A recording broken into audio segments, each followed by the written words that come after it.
Partial Breakaway Podcast with your hosts Nick and Junior and producer Vince, bringing you elite fantasy hockey information to help you win your fantasy leagues and win at life.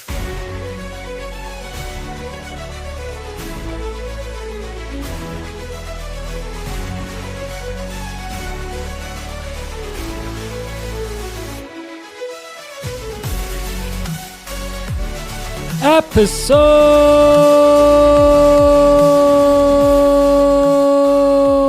166 of the Partial Breakaway Fantasy Hockey Podcast. I'm co-host Junior, accompanied by co-host Nick and producer Vince on this lovely Monday night, May 11th, 2026.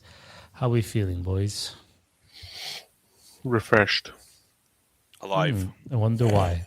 Alive. Alive.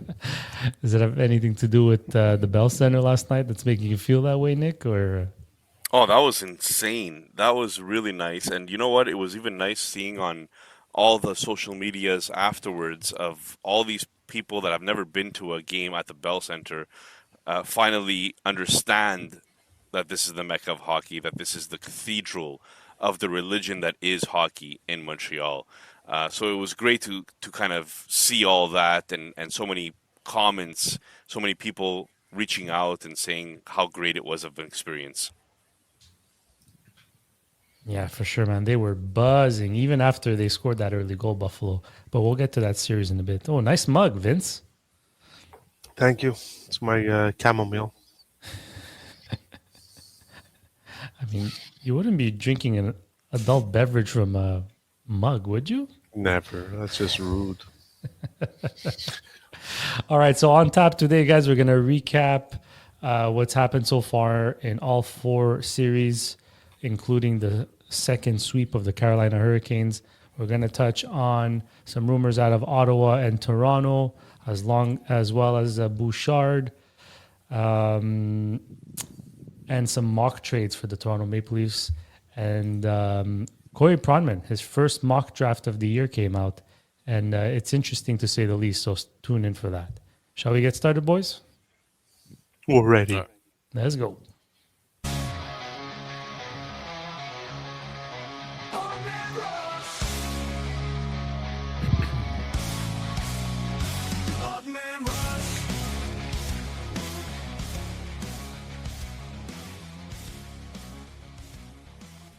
The On Man Rush, where we take news, notes, and trends of the NHL and turn them into 30-second takes, which usually last 3 minutes. This segment is sponsored by Sportira. Visit their website at www.sportira.com for all your apparel and team uniform needs. You can also follow them on Instagram at sportira.apparel. All right, let's start off with the most recent topic we were just discussing. Tage Thompson, Rasmus Dahlin finally get on the score sheet, but so did Caulfield and Slafkovsky in what was a convincing 6-2 win for the Montreal Canadiens, who now take a 2-1 series lead. Habs have been dominant the last two games. Can the Sabres turn this around? Nick, we'll start with you. Well, I mean, the good news for the Sabres is that this is still very early in the series. The last two games have looked very dominant by the Habs. But let's not forget that Game 1, Buffalo looked very good in that game as well. Yes, the Habs had just come off a very, very drastic and emotional Game 7 against Tampa, where Buffalo was more of a rested team. But still, Buffalo has another level than this. This is not going to be a sweep or the 4 straight for Montreal. In my opinion, I think this one's going to go 6 games. I think Montreal is going to take it in 6, but don't be surprised if Buffalo takes another one even next game. If Buffalo splits it in Montreal, they're right back in the series, 2-2 tie, and it's a best of 3 after that. So, Yeah, I think Buffalo has been outmatched in the past 2 games. But like Nick says, a long series, but I think they need to change their tactics. Their tactics are trying to be physical, even though they're the bigger team, or trying to get under Dobish's skin isn't working right now. It's actually detrimental to them because they're picking up penalties that they're not Like they're picking up silly penalties, and Montreal is making them pay for it. So at the end, is the series over? No, the series is not over. But I mean, they have to. Lindy Ruff has to find something to ignite this team because right now they're down. Well, I mean, like Dobish is in their head, right? Like, let's be serious. For them to have such a blatant attempt to injure with Melanson literally going right into him, That's a and suspension, man. I don't even know how that didn't which even get a hearing. so, but you could tell that he's in their head, and they're holding their sticks tight. They're nervous. They look like there's doubt setting into them. And when the team in the playoffs starts getting doubt, it's a very dangerous thing for that team. But all they need is a couple of bounces next game, and they're right back there. So, I mean, we'll see. But the I problem is don't that understand. Oh, sorry, they're go not ahead. even playing a physical brand of hockey when they're the bigger team. Like especially those top four defensemen for Buffalo are all over 6 feet, and they're not outpowering Montreal Canadiens forwards, which are on the smaller end. So they're not even playing physical. They're trying. I just find they're playing tiki tack fouls and penalties, and it's getting them in trouble. I find they're playing physical. I mean, they're trying to hit. They're trying to hit hard every single N- time they get n- a chance. yeah, That's right. trying Um, Like they're trying and leaving to the open. after the whistle, it's always yeah, a but after the scrap. whistle doesn't matter. It's trying to hit and hitting. With in the first series, Tampa Bay was hitting Montreal. Hagel wasn't missing a hit; he was hitting, even though it was small. They were hitting. Perry was finishing his checks. It seems like in Buffalo, we're not seeing the big hits, the hit on the boards. It's like we see the ticky tack at the end of the whistle, but during the game we don't. Off Samuelson, have you even seen a body check thrown by Samuelson? He tried going after Suzuki a couple of times. Yeah, but that's I'm not talking about afterwards. I'm talking No, I'm about talking in about during game. the game. Yeah, but I just feel for a team that's bigger, I don't know what their game plan is, but See, it if I was Buffalo, my game plan would be your bigger bodies, you put them right in front of the net. And you try to get screens on Dobish. You don't let Dobish come out of his net so aggressively. And by having a bigger body in front of the net, you kind of stop Dobish from coming out, right? They're not doing that necessarily. there's Instead, one. they're a little bit too much perimeter play, shooting from the outside. Um, I There's don't one know. player. There's one player who's always in front of Dobish, and it's their smallest player in Benson. Yeah, He's Benson the is only always guy. around the net. He's always around the net. Alex Yeah. Tuck. Have you heard? Have you heard his name this series? I watched him last game very closely, actually, Alex Tuck. He's a big body. He protects the puck so well, and he shoots. But all his shots right now are coming from a perimeter. Hmm. It's all perimeter shots. I haven't Yeah. seen him literally cut in front of the net or try to get that dirty goal with a rebound in front of the net. Like, I haven't seen that from him, which But I'm very surprised. that's a credit to the Canadians too, who are closing the inside of the ice. Like if you look at Buffalo from the other standpoint, Montreal has like an open seaway down the middle of the ice. It's It's very too. strange how they're It, choosing to defend the Canadians on the rush. But anyways, it's too easy for Montreal to get into that offensive zone. yeah, it's way too easy. And the one thing we learned in the Tampa series was don't get into it with Dobish because he fuels off that. And what are they doing? They're falling into that trap. Like you guys said, go in front of the net, but you don't have to start antagonizing and initiating extracurricular stuff. Just always be in front of the net and it's gonna piss him off. I'm telling you. But But yeah, I think that they're concentrating so much on getting that extra stick in Dobish at the after the yeah. whistle, right? Hmm. They're Yeah. concentrating so much on hitting his glove with their sticks after the whistle, or bumping into him after the whistle. Like, why does that have to always be after the whistle? You know, you're not going to get him off his game. So just try to take away his eyes, take away his ability to come out of the net, take away his ability to be aggressive. You know, that's my point. That's the way I would approach it next game if I was Buffalo. It's going to be I think it's a must-win game for them next one. We'll see how Yeah, it or they goes go on. down 3-1. Yeah. All right, moving on to the other Eastern playoff series, which is already over. Yet another sweet Caroline sweep. Is that what we should call it? Michkov, healthy scratch in that game. Luchanko's first playoff career game. Tocchet getting jiggy with it after the elimination game in a bar or something. So what's going on in Flyers land? I mean, despite them making it, I think most people didn't expect it. So I think there's still a positive outcome out of all this. But we probably wanted to see a little bit more from them against Carolina. Well, the Metropolitan was always the weaker division in the Eastern Conference, right? With Pittsburgh making it, Philly making it.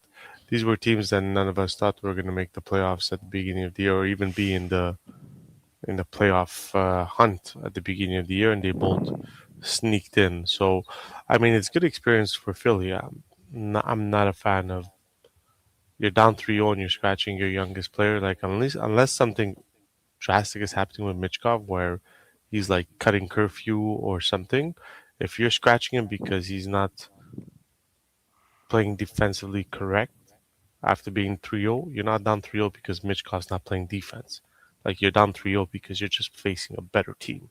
So I just feel it's starting to be a sour point with Philly, and I don't know how far Tocchet can keep on pushing this whole I'm gonna bench Michkov until he understands that he needs to play 200-foot player, which at the age he's at is I think an unreasonable take. Well, it's funny you say that because it's talking about age. He decided to bring in Luchenko, who's just as old as Michkov, or younger. He decided to bring in Oliver Bonk to play in the game 4. So it's not age the issue here. The issue is I don't think he thinks Michkov is a good player.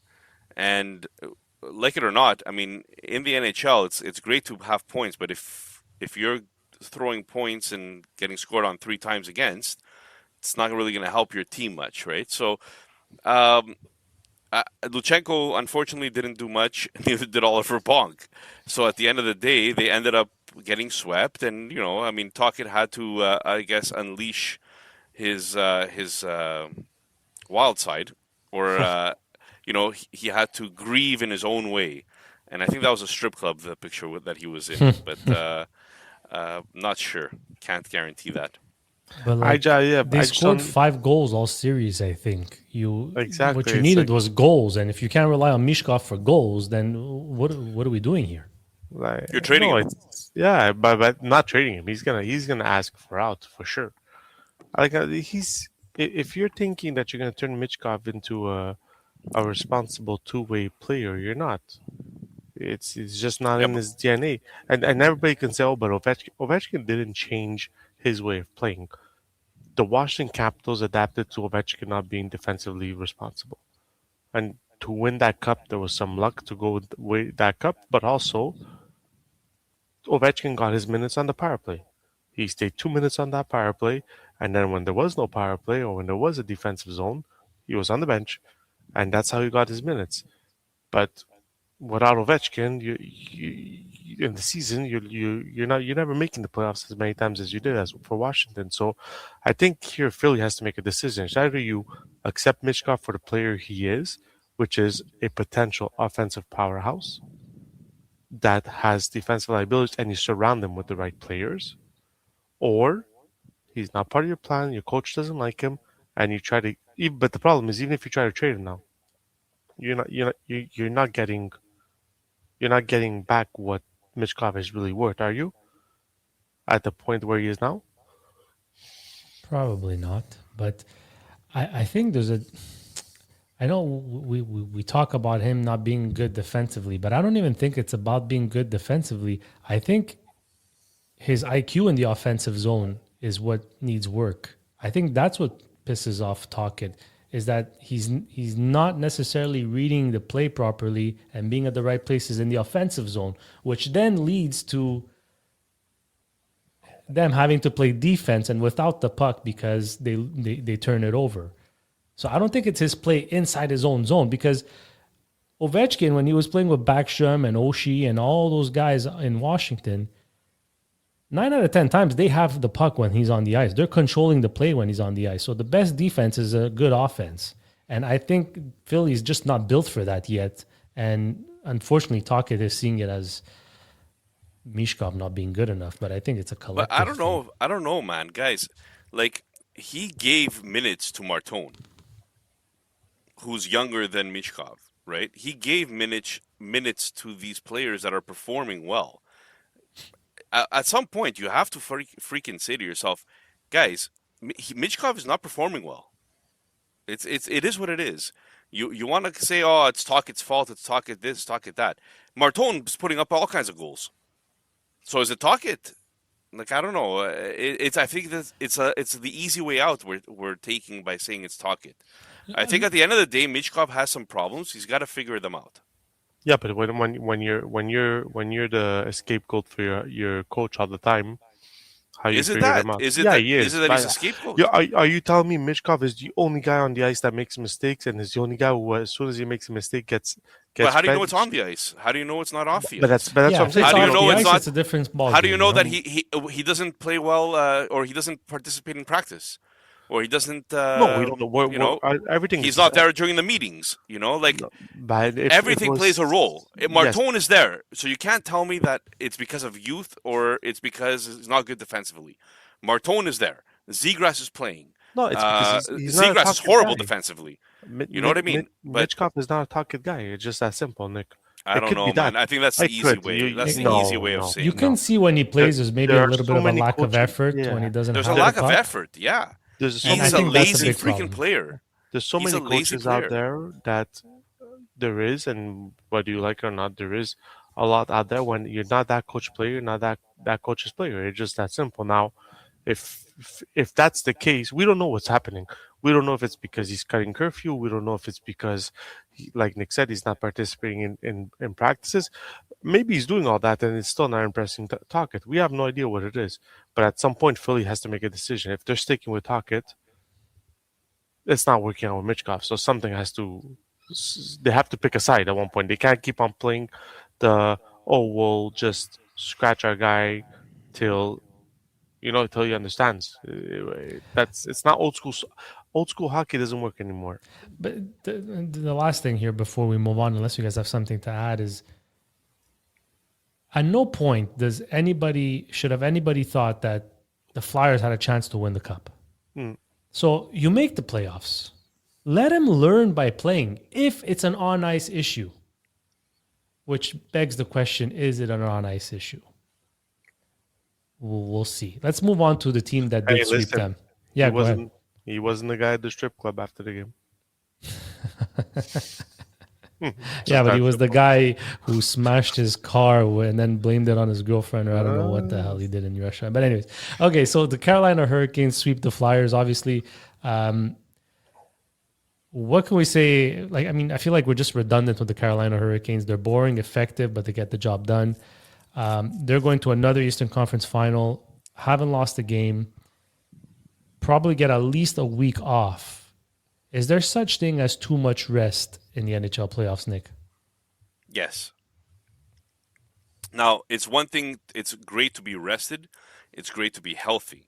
But if you stay a whole week or so and you're just sitting on the couch for a whole week or you're practicing, whatever, for a whole week, it's very tough to get back into it. And so the first couple of games might be tough for Carolina if they're really sitting for that long. But I still think that at the end, they will be the healthier team and the rested team. And they could come back and beat either Buffalo or Montreal in 6. Yeah, the scary part about Carolina right now, it's not that.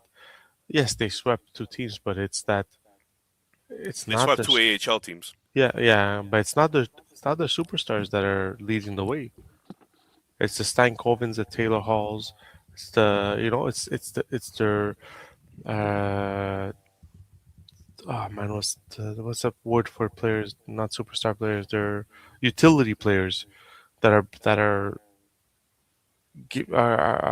pushing this team past uh Pittsburgh and Philly. So, I mean, in the next round, is it the next round where we see all their superstars wake up? That's even more dangerous. And Frederick Anderson seems like he's back to his 20s and is the goalie of the year. Well, that's the thing, though. Like, how, I find it so strange that a goalie who was abysmal all year in terms of numbers and save percentage and all that suddenly flips a switch, and now we expect him not to have a bump in the road at all throughout the whole playoffs. I feel like at some point, if he gets tested enough, he was tested against Ottawa. That I'll admit, and he came up big. I think he wasn't that tested versus Philadelphia. I don't know. I just feel like there's holes on that team, obviously, and there's holes on many teams. I'm not convinced yet on the Carolina Hurricanes, even though it won't be a walk in the park for either Montreal or Buffalo. But I think they do stand a chance. I don't think this is a juggernaut Hurricane team. So Taylor Hall has 12 points. Jackson Blake has 11 points in these playoffs. To give you retrospect, McKinnon has 11 points. And how many games did McKinnon play? Oh, I don't have the games played here. And then Carolina only played 8 games. Yeah, but I think Colorado swept their first round. Did they sweep the first round? Yeah, and I think that they're in game 4. Game 4, 2-1 Colorado now. 2-1 Colorado now. So, so it's not that many games either. But Frederick Anderson has a 1.12 goals against average so far in the series. He's leading the playoffs with a .950 save percentage and has 2 shutouts, even though he only played 8 games. So it's very impressive. So Carolina's record versus the Sabres this year was 2-1. Carolina's record versus the Habs was 0-3. So I'm just saying, both teams got a win against them. They know they could do it. We'll see where that goes. Shall we move on? I know Carolina Hurricanes fans, they got a little bit offended last week on our clip, and they were going at it because they feel like they're being discredited. And I don't think they're being discredited. We just think I'm discrediting them. Yeah, they played 2 absolutely AHL teams. I don't care what they say. No, but they're still a good team. And Elliot Friedman said, of course they're still a good team. They're a good team. But they played 2 AHL teams. And Elliot Friedman came out and said that, you can't pick your opponent. Okay, cool, you can't pick your opponent. You still play 2 AHL teams. I don't know. Yeah, I wouldn't say AHL teams. Come on, Ottawa. Okay, Ottawa was hot before coming in. There one Brady Tkachuk and Stützle and what else? They combined for 1 point, by the way. Come on. Okay, let's move. Philadelphia has no centers. Dvorak is their best center. Let's move on to the West, where those teams are as far away from boring as you can get. We'll start with the Anaheim Ducks, who finally scored a power play goal and tied the series at 2 versus the Vegas Golden Knights. Another young team giving a contender a run for their money. Is it finally time to stop calling the Ducks a young team and simply admitting that they're a good team? And can they actually win this series, Vince? Well, they're a young team because they are a young team. They have very I don't understand the question. No, but people don't associate both. They're going to say they're a young team, so they kind of like they don't expect as much from them. Well, at the end of the day, these guys are a good damn team. But it's like Montreal. Montreal is the youngest team in the league. But yeah, listen. Vegas is a powerhouse. Let's not get this wrong. Anaheim is giving them a run, but Vegas is good, and their coach. Remember, Vegas had a coaching change 12 games before the season ended with Torts. And they got past the first round, and they have their hands full with Anaheim. The biggest thing with a young team is sometimes a young team doesn't feel pressure because they don't know what pressure is. So they're playing loose, Anaheim. They're playing with house money right now, right? Where Vegas is the pressure of, I've got an Eichel, I've signed Marner, I have Theodore. I need to make the Stanley Cup the Western Conference Finals at least with the players I signed.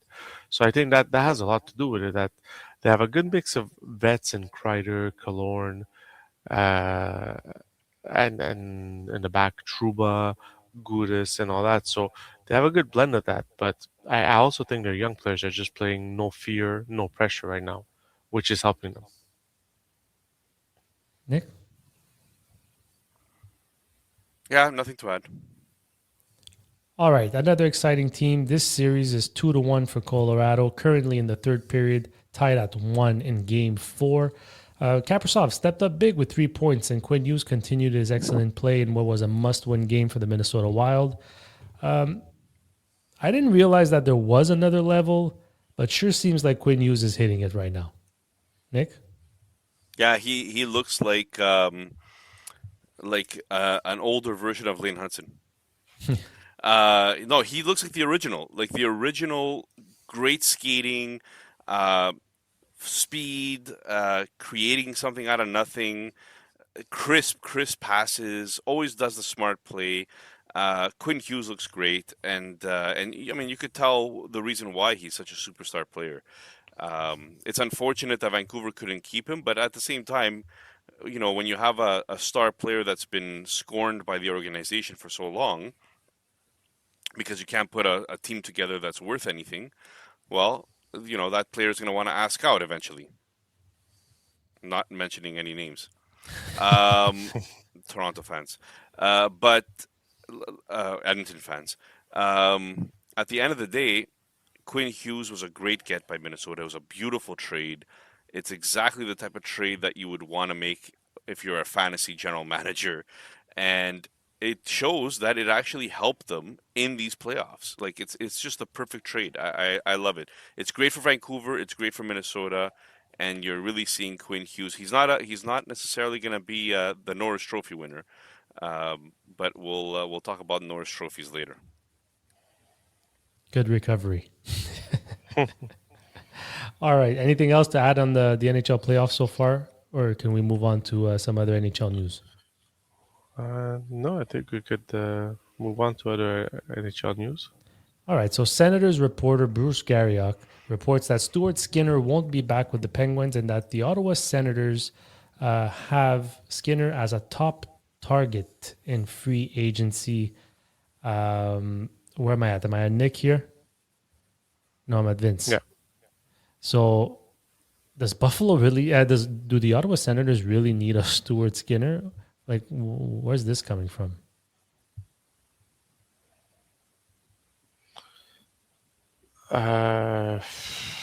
Honestly, I have no idea why they would go after Stuart Skinner. Mind you, they have nobody in the pipeline besides after Allmark, so maybe they have to get an in-between guy before maybe their young guys are coming, but I don't understand this whole. There's some weird storylines coming out of Ottawa. The Stuart Skinner line, the Brady Tkachuk trade. Yeah, I think it goes just to shed some light here. So Linus Allmark is signed for another 3 years at $8.25 million. And then after that, they have Levi Merilainen, who's an RFA, and they have James Reimer, who is a UFA. Other than that, they have nobody behind Linus Allmark. So I guess if they're probably looking at Skinner as like a 1B or backup, complete backup for this team. And as a backup, I mean, I wouldn't mind Skinner playing, 30 games, 25 to 30 games. It's not that bad. You could do worse as a backup goalie.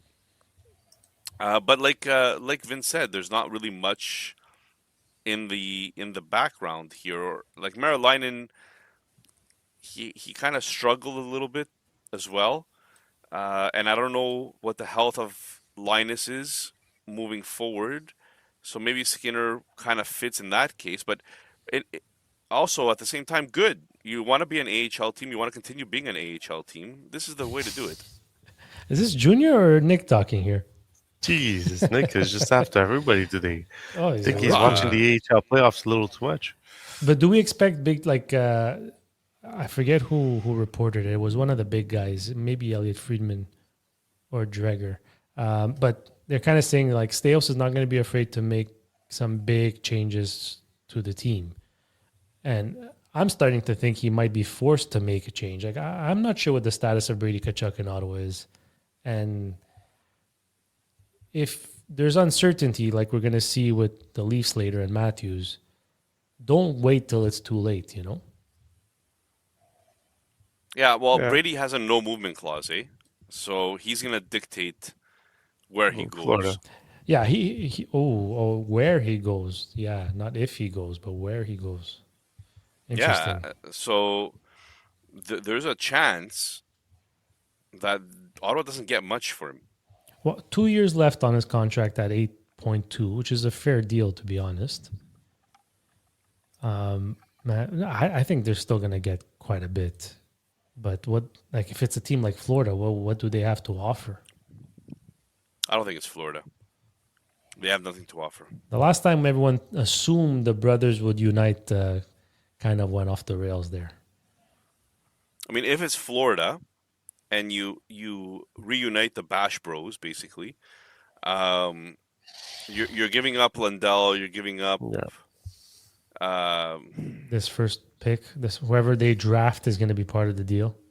Yeah, it's if the deal isn't done by draft day, but yeah, you're giving up. Can you imagine? Yeah, And they also have to look at salary. They have the salary to hold Brady. Mind you, they're leaving. They're losing Lundell is Bobrovsky's $10 million. Lundell is 5. They're losing Bobrovsky, but they signed a few guys too, eh? So Yeah, I'm sure they'll make it work. If they can get Ottawa Brady, is they're going to just, find a way. yeah, Ottawa is just right now. It looks like it's just negativity coming out of that organization every week, which is not good. Okay, well, sticking to the negativity theme, Evan Bouchard was snubbed from the Norris finalists. The Norris finalists are Makar, Werenski, and Dahlin. Bouchard had a career year, if I can just pull it up here in terms of stats. He was in the 90 points. Should have been a little bit more prepared, maybe. Okay, so Evan Bouchard on the season played 82 games, 21 goals, 74 assists for a total of 95 points. Do you guys agree with the snub of Evan Bouchard as a Norris finalist? Or does he simply not have enough of an all-around game to be among the best? Nick?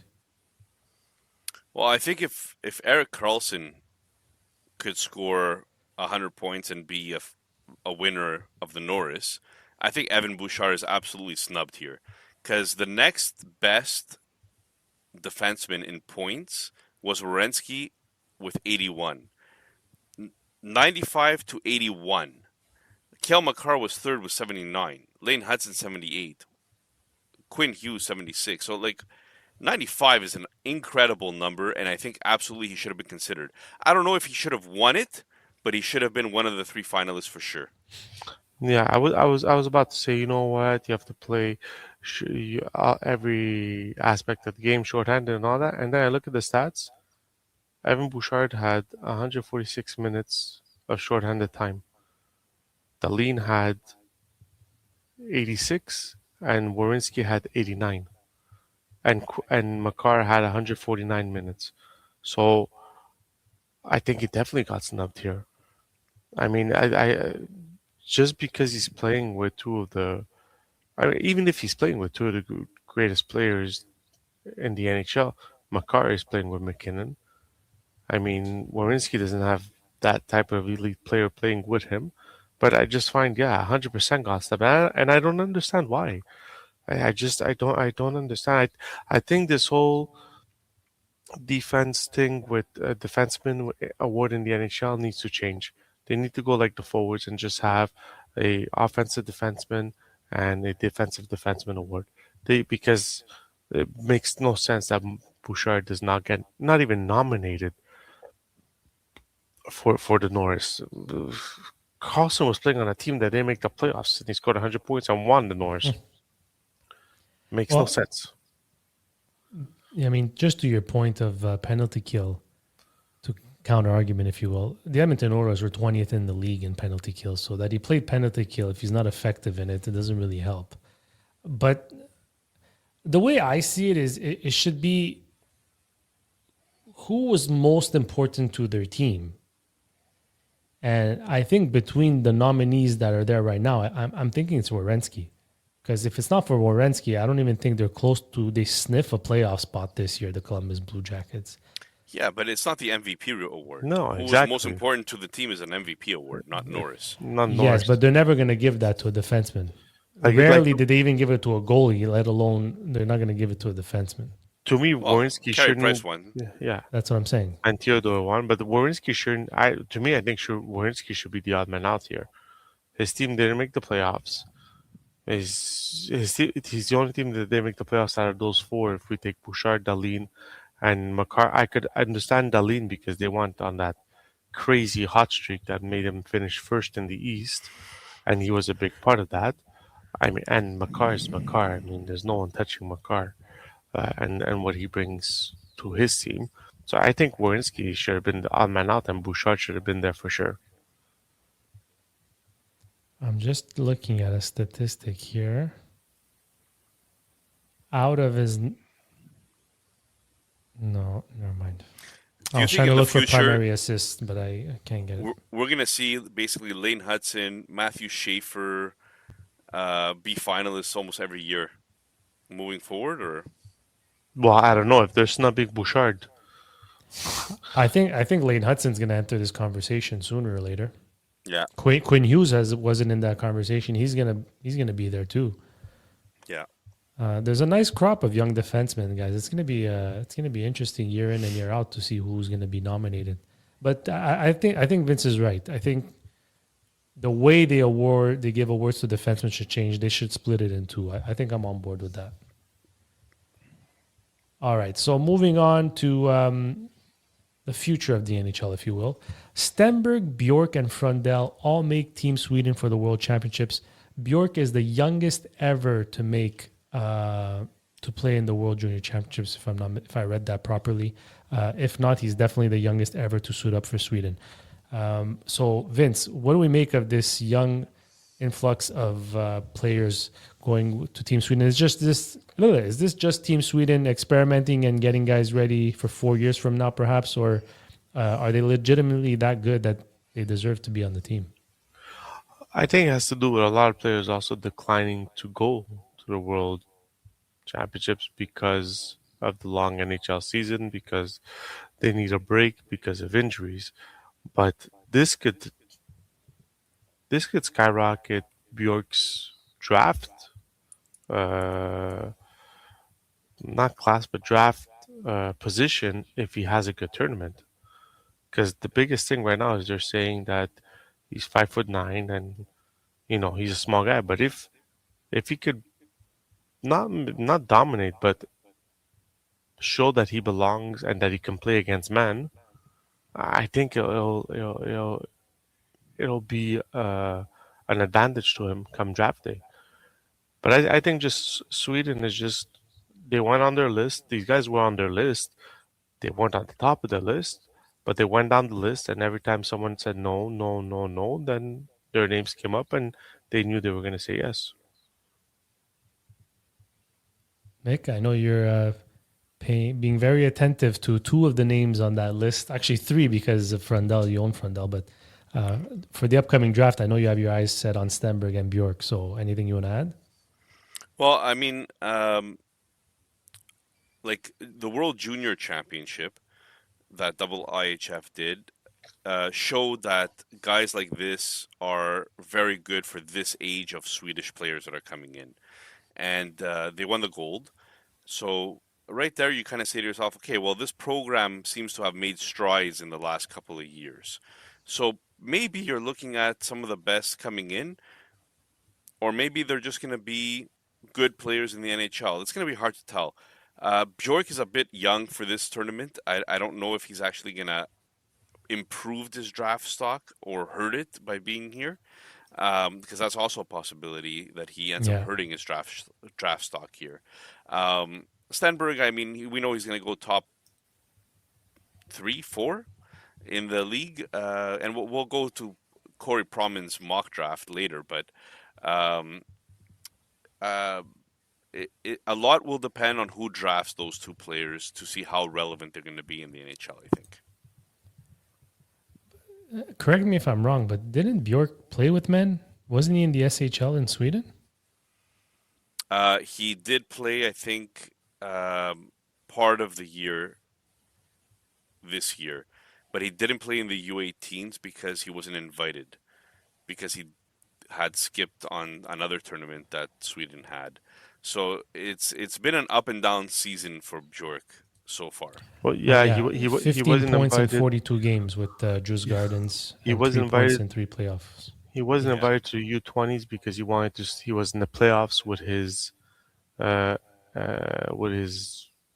I think it's SHL team, and it was coinciding. So what Sweden used to do was that, like with Frandell, what they did was it happened the same thing with Frandell, and when Frandell's team got kicked out of the playoffs and the U20s were still happening, they flew him in, but they didn't want to do that with Bjork. No, guys, he played in the U20s. He played in the World Juniors. Yeah, 9 U20s points in he 7 played. games. The U20 is the World Juniors. As a World So the Juniors. U18s. Sorry, the tournament that just happened is the U18s. It's No? the U18s, but he didn't get invited. Yeah, because he was playing with his team and didn't want to leave from the beginning. He wanted to play, and if they were going to be out of the playoffs, then get flown down, and they said no. It'll be interesting to see how they play, and it'll be fun for Stenberg, who's playing with the guy he models his game after, in Lucas Raymond. All right, moving on, guys, to the Maple Leafs. We spoke a lot about them last week and during the live lottery, but there is some more news. Elliot Friedman now reporting that Auston Matthews might decide to wait until July to see what the Leafs do at the draft or free agency before making a decision. Which, if you're the Leafs, I don't think you can afford to wait till July until Your Majesty decides what he wants to do in his life. I mean, if you're the Leafs, if you don't know by now, then you make the decision for him, correct? Vince? Nick? I think we're at Nick. It's hard with a player that's this dominant or this important to a team. You kind of listen to what he has to say. If he wants out, though, or if he's doubting the direction of the team, I mean, it's hard not to blame him, right? You can't blame him. The team has gone through a couple of general managers now during his tenure there. The team has not had the playoff success that, I'm sure was sold to him or that he was hoping to go through. And he's not signed long term. So I think Austin has it within his rights that if he doesn't think that, his prime years are going to be gone, they're going to be gone.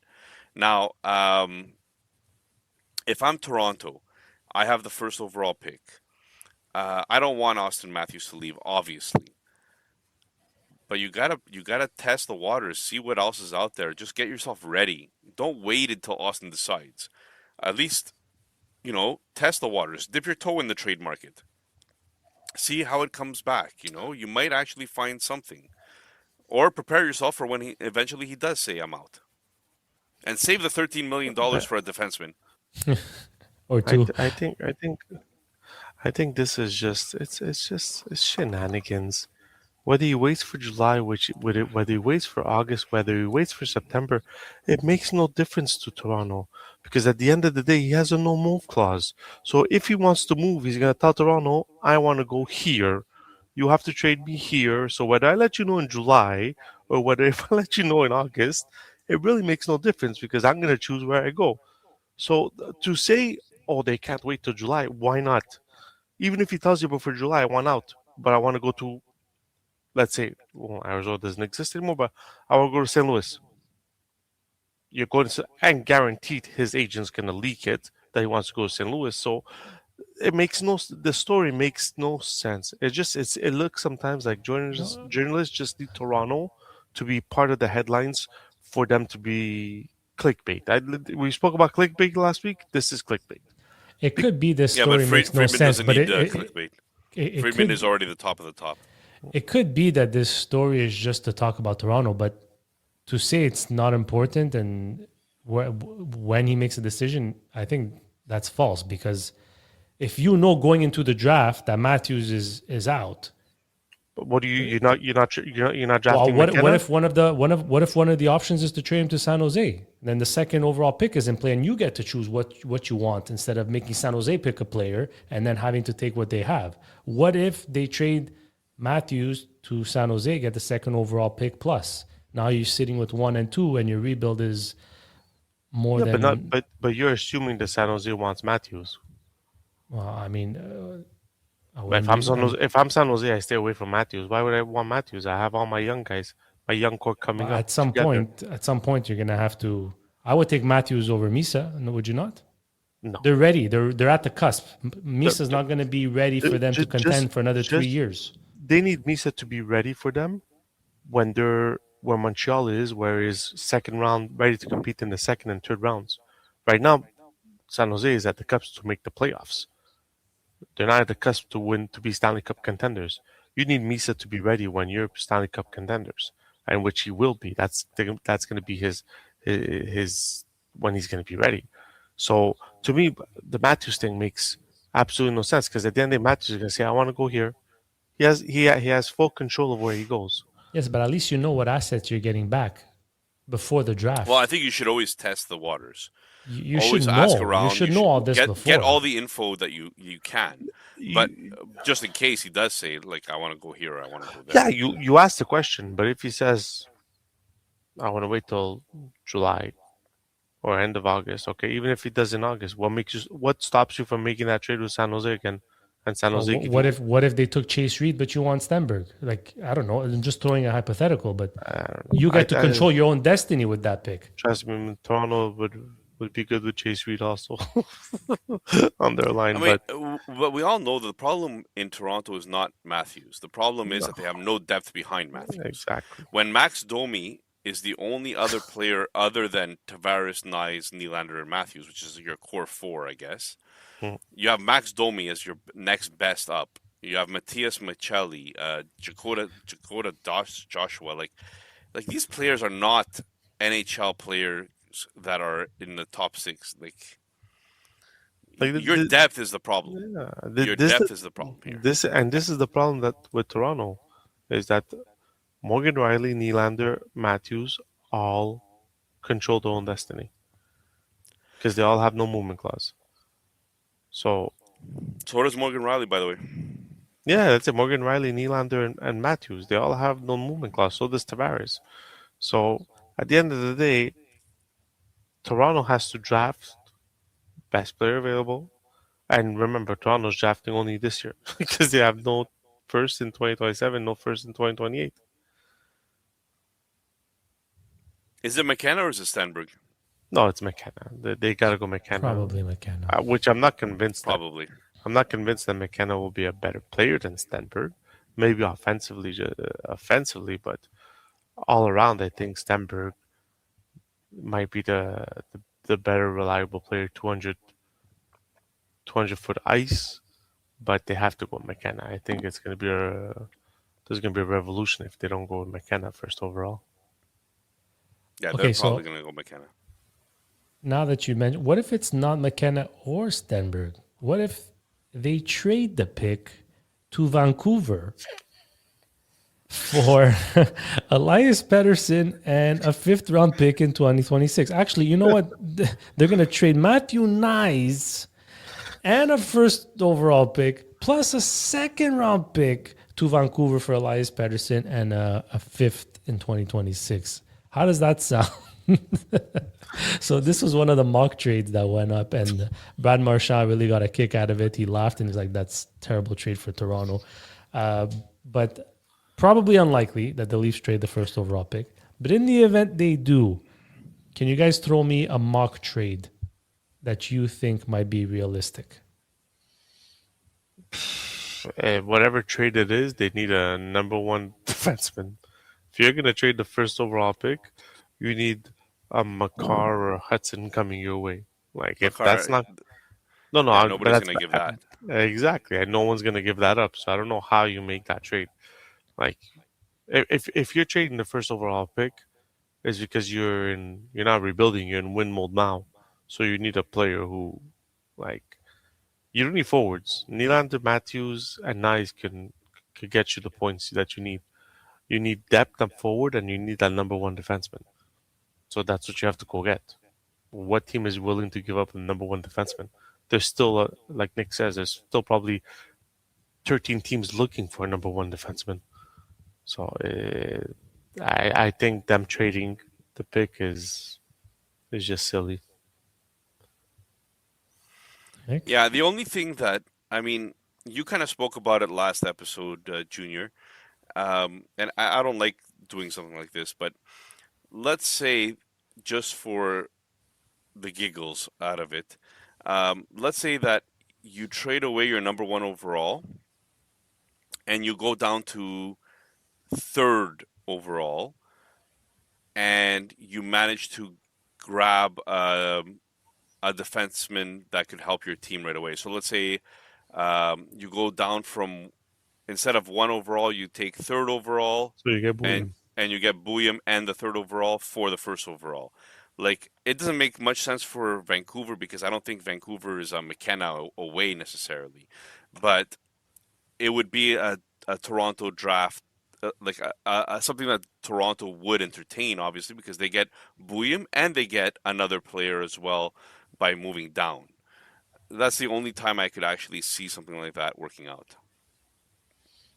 Yeah, like you might have some teams like Minnesota. You can say right now has Faber and Quinn Hughes. Dallas has Harley and Hiskinen, but I don't think any of these two teams are willing to give those guys up right now. For the first overall pick, it's not enough. Well, it's not enough. No, like Dallas, you look at Harley, Robertson, and then you got to re-sign Robertson. Well, If no, you- if you tell me Heiskanen, like for the first overall pick, like Heiskanen is a better player right now. Yeah, He was top 9 in points for all defensemen. Like, like but I think it's Heiskanen very hard and- to find a Heiskanen. Yeah, I think Heiskanen, and you would have to give just like a role player, someone who can play on the second or third line for them. He's also in his prime, right? Like, Yeah, that's what. But that's what I'm saying, Nick. No, no 26 one's years old. Nobody's going to give you a willing, 26-year-old defenseman. no one's willing for to an trade all these 18-year-old. players. Exactly, no one's willing to trade these players. So, just in case you were wondering if any NHL team has ever traded the first overall pick, in 1991, the Quebec Nordiques acquired the number one pick from Philadelphia. Because he didn't No. want to be there. He didn't want to be there. They Yeah, he drafted traded later, it. and He they tr- traded yeah. it to Philly. And then they traded him to Philadelphia. I think that's the only way it happens. Yeah, In If McKenna says, I don't want 1998, Toronto.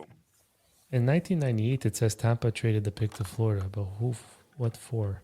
I know in 2002, the Columbus Blue Jackets traded for they wanted to select Rick Nash.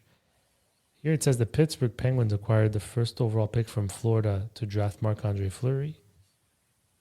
This is probably wrong. it could have been in a trade. It was. That was a trade, by the way. Okay. And the Colorado The Fleury Avalanche. trade was a real trade. Nathan McKinnon. No, that was it. So it's happened before, but I don't know. I'm just feeling like it's unlikely. The only realistic one I see is maybe San Jose trading down because there's a plethora of options for offensive defensemen.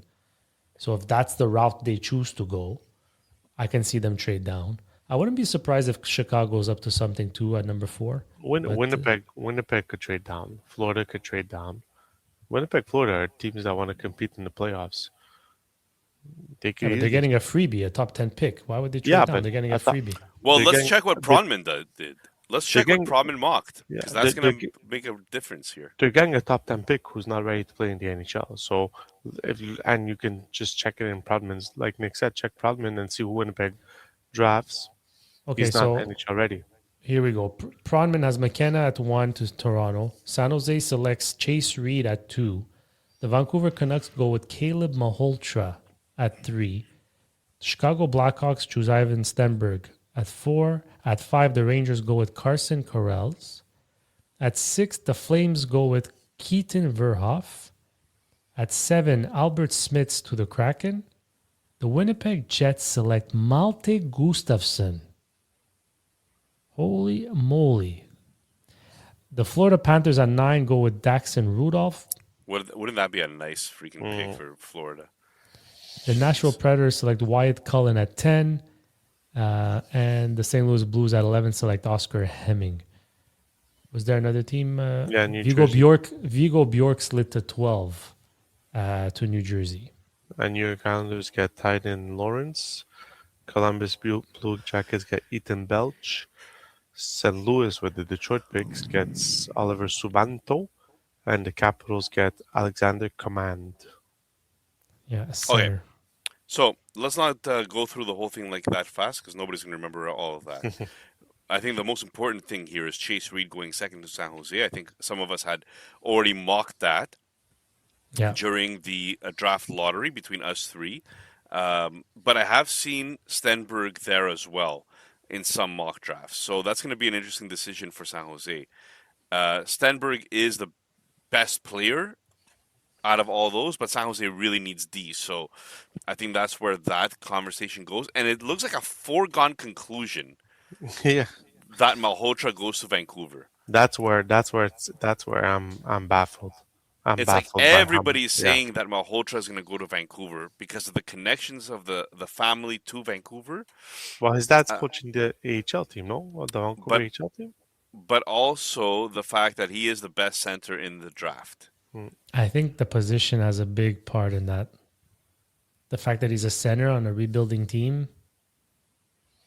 If Stenberg goes to Chicago, I mean, that's not fair. That's if anybody needs a Stenberg in fantasy, that's who you go get. Okay, so let's talk about the get. head scratcher, because I don't even think Gustafsson went in our top 11 or top 16 when we did our mock. So Yes, what do we he did. think of I had him in my top 16. top 16, but not top 10? And not top 10. He's got him going to Winnipeg at number 8. And this is his little blurb. Winnipeg has a track record of coveting big, rangy defensemen, and Gustafsson's name has generated a lot of buzz in this range recently after great U18 Worlds. His excellent gap control and good puck-moving skills and rugged play make him an easy projection for a top 4 in the NHL. I feel like this is a way too safe pick at number 8. But this is what I'm telling you. I don't think that's too safe. No. I think you want to hit when you're in the top 10. You know, you could go with a guy like Wyatt Cullen. You don't know if that's going to hit, right? It's like a Cole Iserman type thing with Wyatt Cullen. Oscar Hemming, okay, he's a big body, but he could just be a third liner. You know, there's not like Gustafsson is a legit prospect that is going to be top 4 ready type prospect. So like, what's the difference between top 4 and top 6? Tyne and Lawrence at center, like they have no centers, these guys. Yeah, I drafted Lawrence to go to them, but I wouldn't feel bad if Winnipeg gets a great left-handed defenseman here. That's going to be their number 3 or number 4 player on their defense. Like their defense is like it's Morrissey, and then you kind of have. And then that's it. No, you kind of have other names, but nothing to the level that really excites you, really. Right? Yeah, no standout. Yeah, but that's what I'm saying for Winnipeg. I think moving out of that pick and getting secondary scoring, if you can, for that second line is the key. I mean, they need to win now. Hellebuck, Scheifele is 33. Hellebuck is in his 30s. Connor just signed his new contract at 12.5. Velarde finally stayed healthy. So the smart thing for Winnipeg right here is you try to trade down, but you try to get an asset in return that could help you now. And lastly, what do we think of Bjork falling to 12? A lot of people keep repeating the same words. If this guy turns into a Braden Point, then he is very much should be going higher. But if he turns into a Marco Rossi, 12 or 11 lower is where he should be going.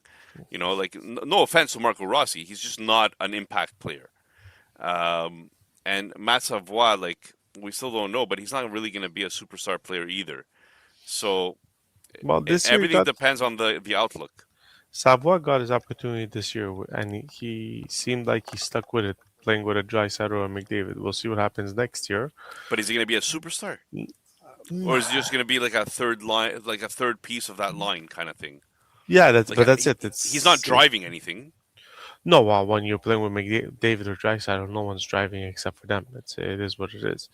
But yeah, Bjork, I'm telling you, this World Championship will say a lot for him. But like Nick, I've heard a lot of things saying he's 5'9" and he could be a point who was drafted in the second round and turned into a 50-goal scorer, or a Marco Rossi who was drafted higher and Don't forget, Braden I'm Point so was a tired fourth of rounder. this height Second or discussion. fourth Give me a rounder, Nick? break, man. You look, you always say it, and we always correct you because you're absolutely wrong. Height plays a role. You cannot have a bunch of people that are 5'9". Yes, but he's got all the assets. He doesn't. To outdo that. Yes, he doesn't. does. He's a He very doesn't. smart player. He's a very He's not a skilled good player, skater. and He's not he's a good two-way player. He's not a great skater. He doesn't have the speed that Braden Point has to make him effective. He will probably not be a center in the NHL because he doesn't have all that. And what is he? If he turns into a Desharnais because he's 5'9", you're gonna be like, oh yeah, that's great. It's not. Get over it. Colorado It is what it is. I'm going to keep receipts. Don't worry about it. Colorado is sweeping over his. Well, it's Nick. not sweet. It's not a sweep. I know, but it's Wild 3-1. has already won. I think 3-1. McKinnon, out of his 6 goals, he has 4 empty netters, I think. And Parker Kelly showed up. He scored. Too late. Too late for me. Guys, a quick word from our sponsor before we move on to Battle Royale. Yeah, So- go ahead. The Stanley Cup playoffs are here, and DraftKings Sportsbook, an official sports betting partner of the NHL, has a new customer offer. Bet player props. Bet live from the opening faceoff to the final horn. Every moment matters. New DraftKings customers bet just $5 and you'll get $100 in bonus bets instantly. Download the DraftKings Sportsbook app and use code THPN so you're ready for the moment. That's code THPN. Turn $5 into $100 in bonus bets instantly. In partnership with DraftKings, the crown is yours. Gambling problem? Call 1-800-GAMBLER or 1-800-MY-RESET. New York, call 877-8-HOPE-NY or text HOPE-NY. Connecticut, call 888-789-7777 or visit ccpg.org. On behalf of Boot Hill Casino in Kansas, wager tax pass-through may apply in Illinois. 21 and over in most states, void in Ontario. Restrictions apply. Bet must win to receive bonus bets which expire in 7 days. Minimum odds required. For additional terms and responsible gaming resources, see sportsbook. How many times did I play that?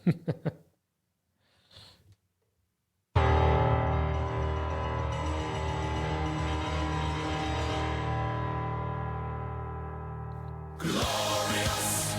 No, I won't give in. I won't give in till I'm victorious. And I will defend. I will defend. All right, so welcome to the Battle Royale Round 2 for this 2025-26 NHL playoffs. Partial Breakaway Podcast playoff pool. Right now, ladies and gentlemen, we have listener Tino, who is in first place in round 2. Now, round 2 has been very interesting because we've had 13 teams that drafted players, and we really went into the later rounds, let's just say, when it came to some of these players. Listener Tino does have some, only one guy really that's eliminated, I think, here, or a couple of guys are eliminated. Jamie Drysdale is out for listener Tino. Carolina also, so he has Taylor Hall and Jordan Stahl. Carolina has already moved on. He has Slavin as well. Yeah, so that's quite a few people that are no longer going to be getting him points, but he has a pretty good lead. I think that he's safe to move on to the next round and probably maybe even finish first for the next round.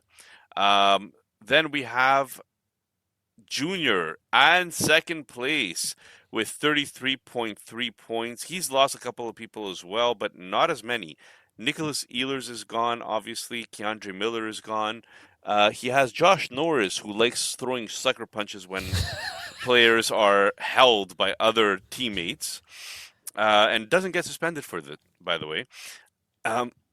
Rasmus Dahlin, who likes also throwing sucker punches, but he actually got a 2-minute penalty for that. Brett Howden has been a freaking great player so far in these playoffs. He's been doing really well. Josh Anderson, not so well this round in points-wise, but still somebody that's always involved. And he still has Kirill Kaprizov, who, as Vince just mentioned, is being eliminated next game. Wow. And in third place, we have Anthony Caparelli. In fourth, we have listener Umbi. Fifth, we have listener Jamie. And number 6 is a battle for the last spot between Allegrazzi, Guides, and Terry. So that's going to be Russo has an outside chance of making it as well. People that seem to be eliminated but not yet is Mike, Tasso, Roger, and James. Well, Roger, that's what happens when you auto-draft. He auto-drafted round 1. Did he auto-draft round 2? I'm not sure. I should refrain from commenting, let's just say. But unfortunately for Roger, he has Cole Caulfield and Sebastian Aho, both guys that haven't done as much as you expect from those names, right? And I think that's where, and Nikishin has zeros across the board. So didn't he get hurt though? Wasn't he concussed after that big hit? Yeah, he came back though. He wasn't out for long necessarily. So yeah, Battle Royale is doing really well. I think it's been a lot of fun. Next round, ladies and gentlemen, the top 6 are making it. Everybody else is cut from the league, and there's no more drafts. So round 3 is going to go all the way until the finals, and whoever wins it, basically. Yeah, and Battle Royale is brought to you by, obviously, Patisserie Boulangerie Italia. But we want to say thank you to our sponsors and our donors, if you will. Restaurant Pulcinella, Restaurant Industria Blainville, Sportira, of course, and I'm missing someone. Oh, ANC Photo Booths. So a big thank you to all of you for contributing to this pool and the prizes to hand out. We've had merch prizes given to listener Jamie and listener Caparelli, and more prizes for the winner coming this round, and the ultimate prize to the ultimate winner. Vince, do you have a joke of the night? I'm going to take him off mute. He's muted. Yeah, he's muted. I can't take him off mute. What? Why? Okay, I did it. Who muted me? Oh, see? Jackass. Okay. So since it was Mother's Day, and happy Mother's Day to everyone who everyone who celebrated, my wife wanted me to take her out to an expensive restaurant or an expensive place. And I said, no problem. Let's get in the car. And I brought her to the gas station. She wasn't Not bad. But my understanding is that you have 2 electric cars. So I do have 2 electric cars. See? Call me stupid. No, we only say that behind your back. All right, guys, thank you very much. It was a good episode. I had fun doing it. More really enthusiastic about it. More Toronto talk next week. Well, not only Toronto talk. I mean, let's be serious. The playoffs have been really good. Yeah. Round 2 hasn't been as good as round 1. Well, Carolina is just ruining everything, but Colorado has been doing good. Anaheim, they're a fun story. Yeah. Keep those rumors coming. Philip Gustafsson to Edmonton, maybe. Oh, that would be really good. You didn't get Wallstad. Maybe you get Gustafsson. Yeah, for what? Darnell Nurse? Yeah, but Minnesota has to get rid of him. They have a $17 million player coming in. There's a lot of teams that could use a goalie. And they want to keep Quinn Hughes. They have a lot of teams that could use a goalie that can give them more than what Edmonton has to offer. That's for sure. I don't know. Unless Gustafsson controls his own destiny, does he have a no move? Oh, me see if I can get that before the music ends. I doubt they would have given that. Philip Gustafsson has a no movement clause for 2026, 27, and modified no trade clause 28 and 29. Wow. Yeah, so that means they can trade him before July 1st. In Oh no, he has 2028. no movement clause in Yeah, he's got a no 2025. movement clause. Yeah, and no movement clause is starting this year, so he gets to choose where he wants to go. It'll be an interesting. I'm not sure that's going to be Edmonton. He's be like, is McDavid staying? I need a guarantee. All right, peeps, have a good night. What a great song. This guy. I kind of miss our PBLL song. We're not going to hear it for a while. No, you're not.